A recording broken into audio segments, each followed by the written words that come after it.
আসসালামু আলাইকুম এভরিওয়ান। আশা করছি সবাই অনেক অনেক ভালো আছেন। আজকে আমি শেয়ার করব কিভাবে আমার চুল আবার লম্বা হলো। আমার চুল অনেক দিন যাবৎ, প্রায় কয়েক মাস যাবৎ 2024-25-এর দিকে একদম লম্বাই হচ্ছিল না। আমি পাশে দিয়ে পিকচার দিয়ে দিব, একদম এতটুকু সাইজ ছিল। পরে কিভাবে লম্বা হলো সেটা নিয়ে আমি আজকে এই ভিডিওটা করা। তো প্রেগনেন্সির সময় দেখলাম আমার চুল হঠাৎ করে অনেক গ্রো করছে এবং অনেক লম্বা হয়েছে, ঘন হয়েছে। আর তো সেটা আমি বুঝতে পারছিলাম না যে কেন হচ্ছে। তো প্রেগনেন্সির পরও প্রায় 2-3 মাস এরকম মানে লম্বা হলো ঠিকঠাক। তারপরে আবার দেখা গেছে যে মাঝখানে কিছু হেয়ার ফল হলো, হয় প্রেগনেন্সির পরে আবার হেয়ার ফল হয়। তো এরপরে আবার আমার চুল এখন ঠিকঠাকই গ্রো করছে। তো এটার পিছনে আমার যেটা রিজন মনে হয় যে আমার তো থ্যালাসেমিয়া আছে, প্লাস বিভিন্ন মেডিসিন নিতে হয়েছে আমার প্রেগনেন্সির সময়, যেমন আয়রন প্লাস জিঙ্ক প্লাস হচ্ছে ফলিক অ্যাসিড। এই মেডিসিনগুলো নিতে হয়েছে। তো এই মেডিসিনগুলো আমাদের যে হেয়ার ফল সেটাকে কিন্তু কমাতে সাহায্য করে বা বন্ধ করতে সাহায্য করে, এবং হেয়ার গ্রোথের জন্য আয়রন খুব বেশি ইম্পর্টেন্ট। প্লাস আমার এখন প্রেগনেন্সির পরে আমার যখন হার্টের সমস্যা শুরু হয়, তো তখন আবার আমাকে ভিটামিন ডি দেওয়া হয়েছিল, vitamin D plus C plus calcium. তো ওই ওষুধটা আমি রেগুলার খেতাম। আবার ওষুধটা আমার কাছে খেতে বেশ ভালো লাগে, কারণ ওটা হচ্ছে জুস টাইপের। আমি পাশে দিয়ে পিকচার দিয়ে দিব।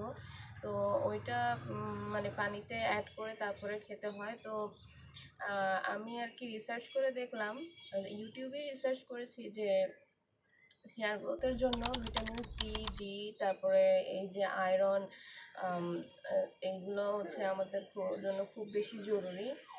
আর আমার ক্ষেত্রে সেটাই হয়েছে। আমি মনে করি যে এই মেডিসিনগুলো নেওয়ার ফলে আমার হয়তো বা আয়রন ডেফিসিয়েন্সি আগে থেকে ছিল, আমি তো আসলে ওইভাবে চেক আপ করা হয়নি, বা ভিটামিন ডি এর অভাব ছিল। তো সেই ঘাটতিগুলো পূরণ হওয়াতে আমার হেয়ার গ্রোথ ন্যাচারালি হয়েছে। আর এখন মাঝে মাঝে হয়তো ভিটামিন ডিটা নেওয়া হয়, আয়রনটা হয়তো যখন অসুস্থ থাকি বা পিরিয়ডকালীন সময় তখন হয়তো বা আগে পরে নেওয়া হয়।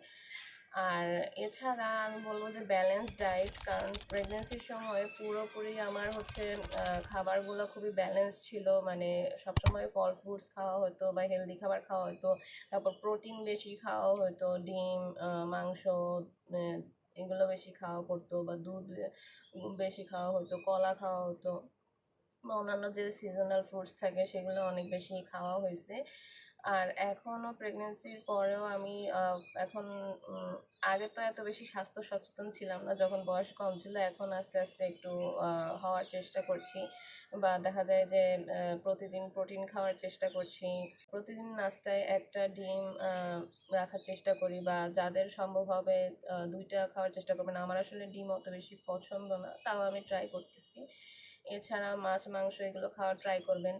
আমি গত করোনার থেকে প্রায় 1-2 বছর মাছ খেতে পারতাম না। মাছ খেলে খুবই অ্যাসিডিটির প্রবলেম হতো, বমি হতো। এটার একটা রিজন হতে পারে আমার পিত্তে পাথরের সমস্যা আছে। বাট এখন আমি মাছ খাওয়ার চেষ্টা করছি রেগুলার। বেশি অয়েলি মাছগুলো খেতে না পারলেও মোটামুটি বড় মাছ বা যেগুলো আমার মানে স্যুট করে আমি সেগুলো খাওয়ার চেষ্টা করি। সবখানে যেমন পাবদা মাছ আমি খেতে পারি না, খেলে প্রবলেম হয় অনেক, জানি না কেন। খেতে আমার ভালো লাগে না, ওগুলো বাদে অন্যান্য মাছগুলো আমি খাওয়ার চেষ্টা করছি। এছাড়া রেগুলার হেয়ার কেয়ার করার চেষ্টা করবেন, অ্যাটলিস্ট অয়েলিং, তারপরে শ্যাম্পু ঠিকঠাকভাবে করা, কন্ডিশনার ইউজ করা, এই জিনিসগুলো, বা সপ্তাহে একবার হেয়ার মাস্ক ইউজ করা, সেটা করার চেষ্টা করবেন। চুল ঠিক আছে যে মাঝে মাঝে জেনেটিক্স ব্যাপার, কিন্তু অলওয়েজ যে জেনেটিক্স সেটা ওনার জেনেটিক্স থাকলেও আপনি যদি হেয়ার কেয়ার না করেন, বা আপনি যদি ভেতর থেকে কেয়ার না করেন, তাহলে এটা জেনেটিক্স আসলে বেশি দিন চুলটাকে ধরে রাখতে পারে। প্রথমে হলো ব্যালেন্স ডায়েট, তারপর হলো আপনার কোনো ডেফিসিয়েন্সি আছে কিনা সেটা চেক করে নেবেন এবং ওই অনুযায়ী সাপ্লিমেন্ট নেওয়ার চেষ্টা করবেন। এবং থার্ড হলো হেয়ার কেয়ার প্রোডাক্টস।